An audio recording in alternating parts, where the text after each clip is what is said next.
Kita pernah mendengar retret pohon keluarga.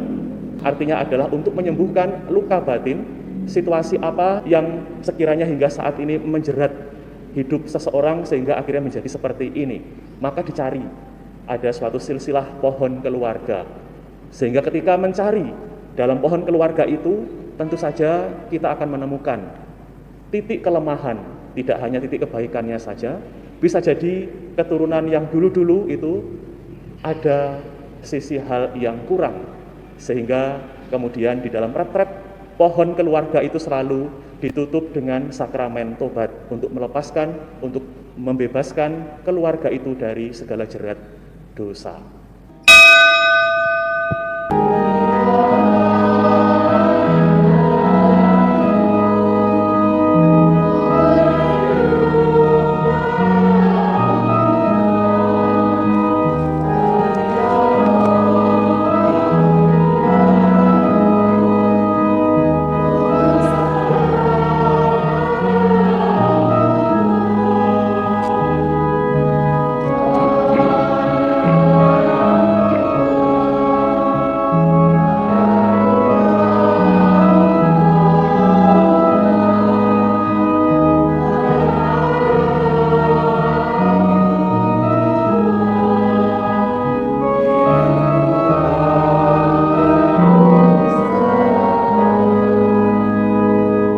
Hendaknya langit bersukacita dan bumi bersorak-sorai, karena Tuhan datang mengasihani umat-Nya yang tertindas.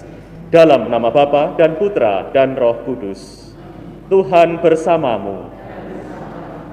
Saudara-saudariku yang terkasih, hari ini kita akan merenungkan tentang menggapai jalan kesempurnaan. Mari kita siapkan hati dan budi kita. Tuhan Yesus Kristus, Engkau diutus untuk menyembuhkan orang yang remuk redam hatinya. Tuhan, kasihanilah kami. Engkau datang untuk memanggil orang yang berdosa. Kristus, kasihanilah kami.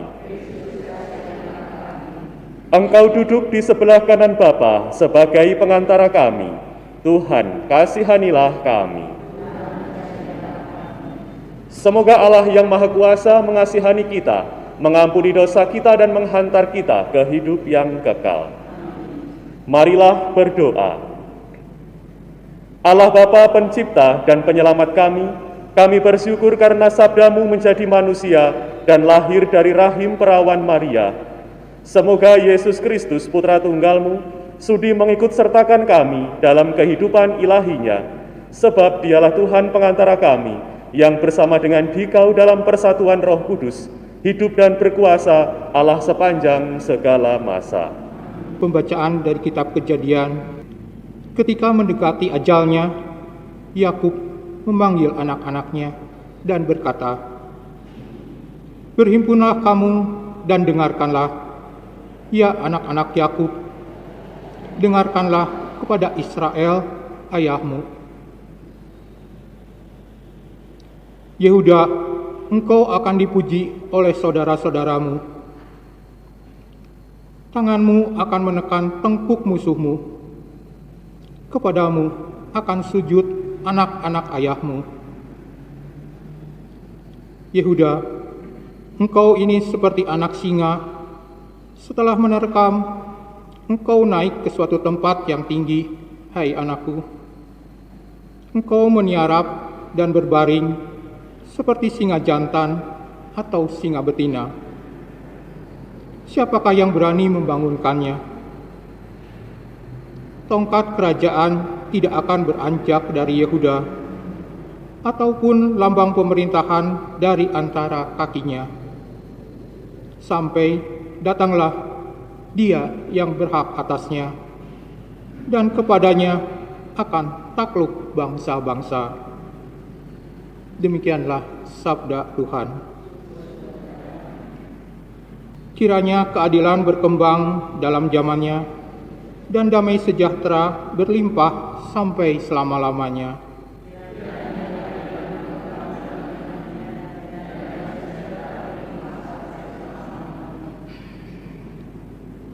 Ya Allah, berikanlah hukum-Mu kepada raja, dan keadilan-Mu kepada putra raja, Kiranya Ia mengadili umat-Mu dengan keadilan dan menghakimi orang-orang-Mu yang tertindas dengan hukum. Kiranya keadilan berkembang.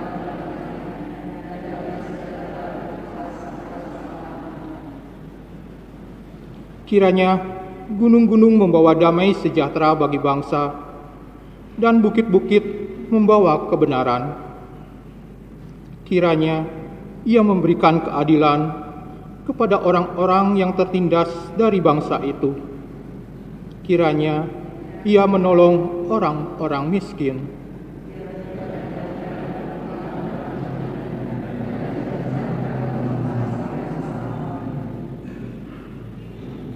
Kiranya keadilan berkembang dalam zamannya, dan damai sejahtera berlimpah sampai tidak ada lagi bulan.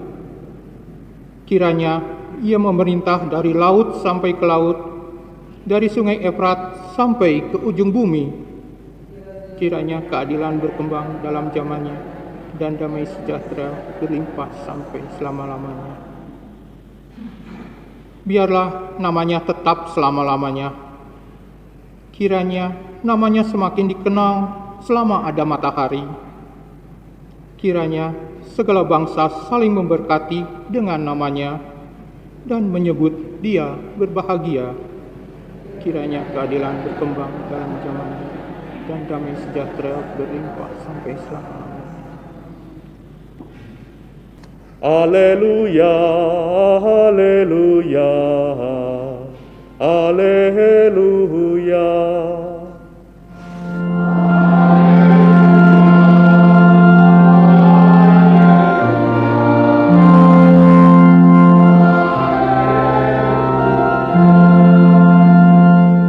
Oh Tuhan yang maha bijaksana, semuanya Kau atur dengan lembut dan perkasa. Datanglah dan bimbinglah langkah kami.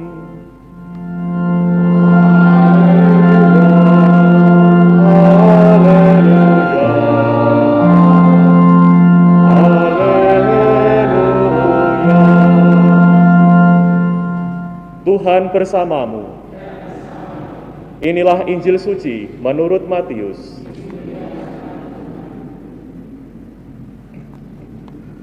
Inilah silsilah Yesus Kristus, anak Daud, anak Abraham. Abraham memperanakkan Ishak, Ishak memperanakkan Yakub, Yakub memperanakkan Yehuda dan saudara-saudaranya. Yehuda memperanakkan Peres dan Serah dari Tamar.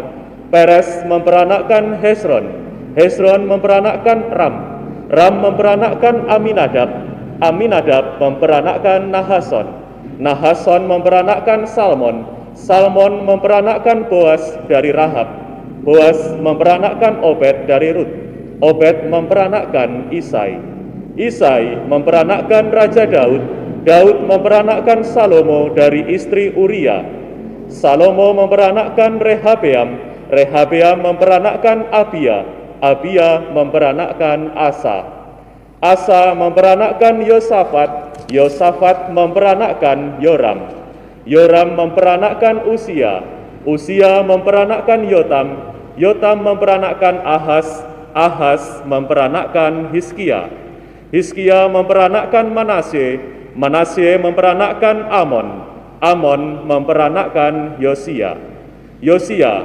memperanakkan Yekonya dan saudara-saudaranya pada waktu pembuangan ke Babel. Sesudah pembuangan ke Babel, Yekonya memperanakkan Sealtiel, Sealtiel memperanakkan Serubabel, Serubabel memperanakkan Abihud, Abihud memperanakkan Elyakim, Elyakim memperanakkan Azor, Azor memperanakkan Zadok, Zadok memperanakkan Akim, Akim memperanakkan Eliud, Eliud memperanakkan Eleazar, Eleazar memperanakkan Matan, Matan memperanakkan Yakub, Yakub memperanakkan Yusuf suami Maria yang melahirkan Yesus yang disebut Kristus. Jadi seluruhnya ada 14 keturunan dari Abraham sampai Daud, 14 keturunan dari Daud sampai pembuangan Babel, dan 14 keturunan dari pembuangan Babel sampai Kristus. Demikianlah sabda Tuhan. Saudara-saudariku yang terkasih, ada suatu istilah bagaimana orang akan menjadi bangga kalau berasal dari keturunan pejabat. Tetapi sebaliknya orang akan menjadi kecewa kalau dirinya berasal dari keturunan penjahat. Pejabat dan penjahat itu harus hati-hati kalau diungkapkan. Bisa jadi orang itu terpeleset kalau mengomong atau mengatakan cepat, ya. Pejabat, saking cepatnya bisa jadi kata pejabat itu berubah menjadi penjahat. Maka di sini kita bisa melihat untuk menuju kesempurnaan itu memang berangkat dari keterpurukan. Kita bisa melihat bagaimana ketika Yakub menjelang ajalnya itu memanggil anak-anaknya, mengumpulkan semua anaknya, dan ia memilih mana anak yang dikatakan bisa melanjutkan karya ayahnya, bisa melanjutkan perjalanan hidup keluarga mereka supaya jangan jatuh di tangan yang salah. Artinya yang dikatakan oleh Yakub adalah supaya keturunan Abraham yang telah dilakukan, yang telah dijaga oleh Yakub ini supaya jangan jatuh nantinya ke tangan yang salah. Sehingga akhirnya Yakub memilih Yehuda, dikatakan karena Yehuda adalah anak yang paling kuat, anak yang paling bijak dari antara anak-anak yang lainnya. Dan kemudian di dalam silsilah keturunan Yesus Kristus tadi itu pun berlanjut, kita bisa melihat yang disebutkan, tokoh-tokoh yang disebutkan itu adalah orang-orang pilihan di dalam sejarah keselamatan.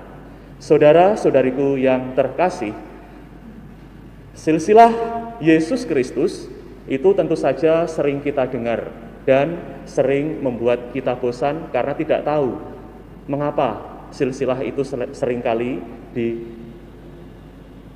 diungkapkan, seringkali disebut.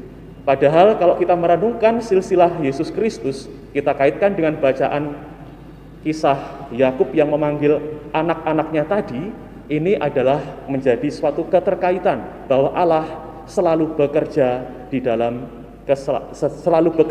dalam sejarah kehidupan manusia. Sejarah kehidupan manusia tentunya bukan hal yang hanya baik-baik saja, tetapi ada banyak kekurangannya. Maka kita tadi melihat bagaimana ketika Daud itu memperanakkan Salomo dari istri Uria. Istri Uria kita tahu Batseba itu adalah selingkuhannya Daud. Lalu kemudian tadi kita bisa melihat ada beberapa Yotam, lalu beberapa orang-orang yang disebutkan itu memiliki latar belakang yang tidak baik. Tetapi mengapa itu disebutkan? Tentu saja ada suatu alasan.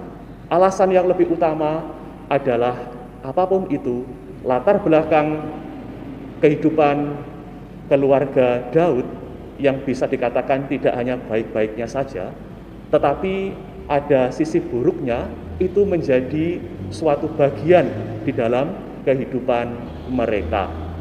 Maka ada suatu dalam kehidupan kita, seringkali kita pernah mendengar retret pohon keluarga.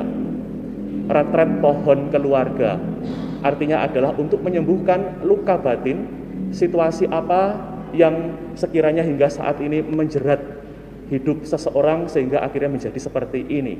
Maka dicari ada suatu silsilah pohon keluarga, sehingga ketika mencari dalam pohon keluarga itu tentu saja kita akan menemukan titik kelemahan, tidak hanya titik kebaikannya saja. Bisa jadi keturunan yang dulu-dulu itu ada sisi hal yang kurang, sehingga kemudian di dalam retret pohon keluarga itu selalu ditutup dengan pengampunan, ditutup dengan sakramen tobat untuk melepaskan, untuk membebaskan keluarga itu dari segala jerat dosa. Nah, Bapak Ibu, saudari-saudaraku yang terkasih, kita semua tentu saja hadir di sini memiliki silsilah keluarga kita masing-masing. Apakah kita sungguh-sungguh mengenal silsilah keluarga kita masing-masing? Apakah kita bisa menerima silsilah keluarga kita di sepanjang kehidupan kita?